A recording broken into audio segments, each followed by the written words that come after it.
Halo Sobat Sehat, apa kabar? Pernahkah kalian mengalami demam? Wah, pasti rasanya sangat tidak nyaman ya. Ada banyak sekali pertanyaan yang masuk kepada kami tentang demam. Kira-kira apa ya penyebabnya dan kenapa sih tubuh bisa mengalami demam? Tanpa berlama-lama lagi, yuk langsung saja kita masuk ke pembahasannya. Demam adalah kondisi meningkatnya suhu tubuh hingga lebih dari 37,5 derajat Celcius. Demam menandakan adanya penyakit atau kondisi lain di dalam tubuh. Demam umumnya terjadi sebagai reaksi dari sistem imun dalam melawan infeksi virus, bakteri, jamur atau parasit penyebab penyakit. Beberapa penyakit yang sering menyebabkan demam adalah flu, radang tenggorokan, dan infeksi saluran kemih. Selain penyakit, ada beberapa kondisi yang dapat menyebabkan terjadinya demam, yaitu paparan cuaca dan suhu panas yang berlebihan, reaksi setelah pemberian imunisasi pada anak, serta efek samping obat-obatan tertentu.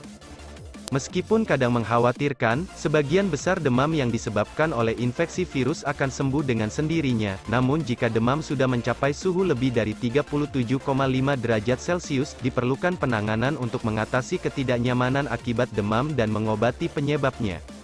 Demam merupakan gejala dari berbagai kondisi dan penyakit. Biasanya demam akan disertai gejala lain akibat kondisi yang mendasarinya. Beberapa di antaranya seperti sakit kepala, berkeringat, menggigil, lemas, nyeri otot dan kehilangan nafsu makan. Karena demam merupakan gejala dari suatu kondisi atau penyakit, pengobatannya perlu disesuaikan dengan penyebabnya. Demam dapat menimbulkan rasa tidak nyaman. Hal tersebut dapat diatasi dengan beristirahat, minum air putih yang cukup, dan mengkonsumsi obat penurun demam seperti parasetamol. Apabila demam disebabkan oleh infeksi, maka dokter akan memberikan obat untuk mengatasi infeksi tersebut. Beberapa obat yang dapat diberikan adalah obat antivirus, obat antibiotik atau obat anti jamur. Demam dapat dicegah hanya jika kondisi atau penyakit yang menyebabkan demam dapat dihindari.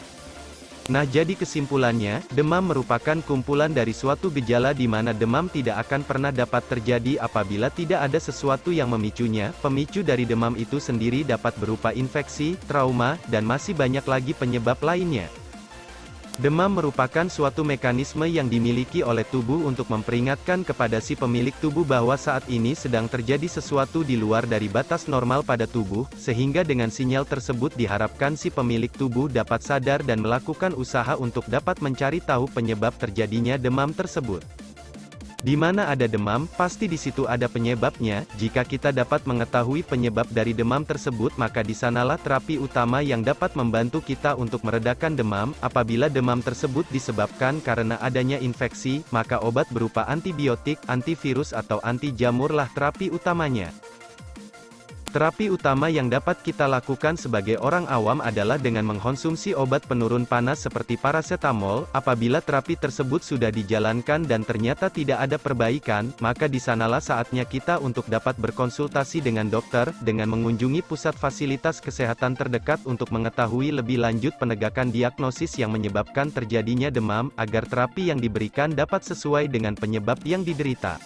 Demikian yang dapat kami sampaikan. Bila ada sesuatu yang ingin kalian tanyakan atau konsultasikan, silakan untuk mengisi kolom komentar di bawah. Bila kalian suka dengan channel ini, jangan lupa like dan subscribe. Salam sehat kawan.